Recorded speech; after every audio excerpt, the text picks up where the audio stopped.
Então, invisibilidade indígena, eu vou falar a partir do lugar de um pesquisador, né? Alguém que está interessado nas questões indígenas há algum tempo.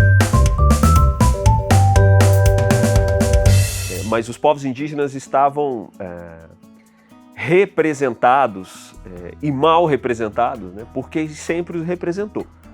Então, no primeiro momento, quem representava os indígenas, quem respondia, quem tutelava os indígenas na história desse Estado-nação eram os jesuítas, primeiro, né? Respondiam, diziam o que os indígenas queriam, deveriam, né? Então era o padre que respondia pelos indígenas no primeiro momento, né? Depois, num desdobramento disso, a gente viu o antropólogo respondendo pelos indígenas, dizendo o que queria, o que não queria. Salve toda a importância do trabalho dos antropólogos hoje, não é disso que eu estou falando, eu estou falando como tutela, né? Eles foram tutelados por antropólogos, até muito recentemente. Então, é neste momento que a gente vê lideranças indígenas dialogando com instituições de poder do mundo ocidental, né? Com as instituições brancas, por assim dizer. E isso já acontecia lá atrás. Se a gente pensar na Constituição de 88, por exemplo, a gente tinha Ailton Krenak como deputado constituinte, com a participação, além de muito importante, do ponto de vista concreto, do texto final, né, muito simbólica também, né? Teve a passagem da fala dele no plenário, se pintando, né, para a guerra, toda aquela questão. Mas ainda de um modo...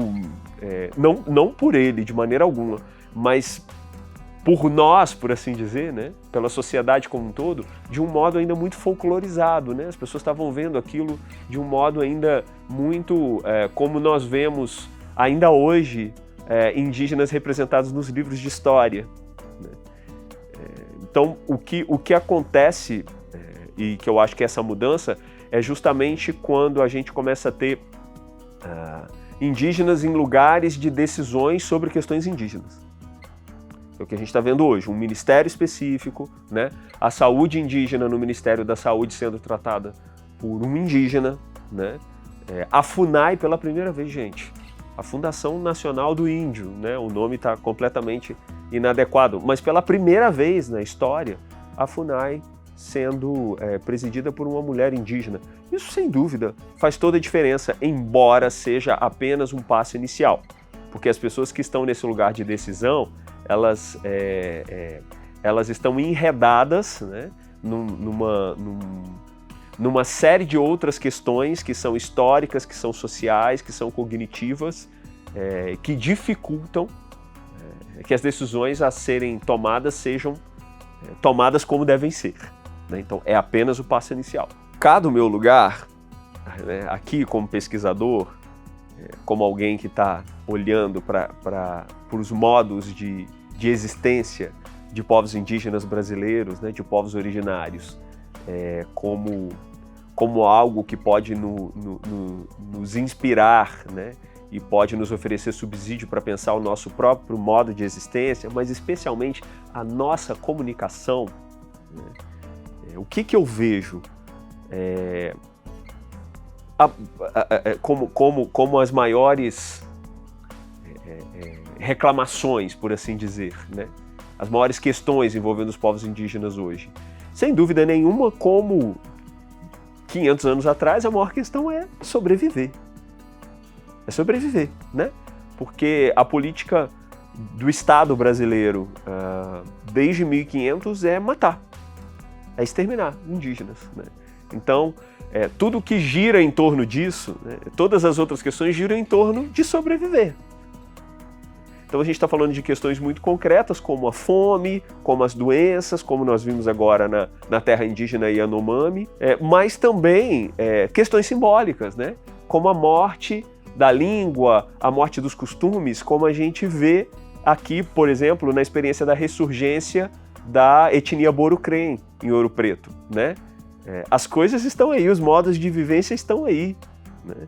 A herança e a ascendência indígena está colocada nos traços físicos, nos modos de vivência, de convivência, né? Nessa ancestralidade, mas que foi apagada, né? Então há uma morte aí também. Então, todas as reclamações que e as questões que aparecem nessa emergência indígena, né, do meu ponto de vista, dizem respeito à política de morte que há 523 anos marca a relação do Estado brasileiro, que nem era um Estado brasileiro como tal, com os povos originários do Brasil, né, com os povos que estavam aqui muito antes e que, aliás, como disse Ailton Krenak num documentário do Luiz Bolognese, se não fossem os indígenas, não haveria portugueses aqui, né? Porque eles chegaram aqui fracos, eles chegaram morrendo, eles chegaram com muitas doenças, né? E só conseguiram sobreviver nessa terra porque foram muito bem recebidos pelos indígenas naquele momento. No senso comum, nós imaginamos que os povos indígenas estão desaparecendo. Mas na prática não é o que está acontecendo. Os números, o último censo do IBGE, a gente tem um crescimento do número de pessoas que se declaram como indígenas. Eu acho que isso tem a ver com, claro, com as condições de sobrevivência, né?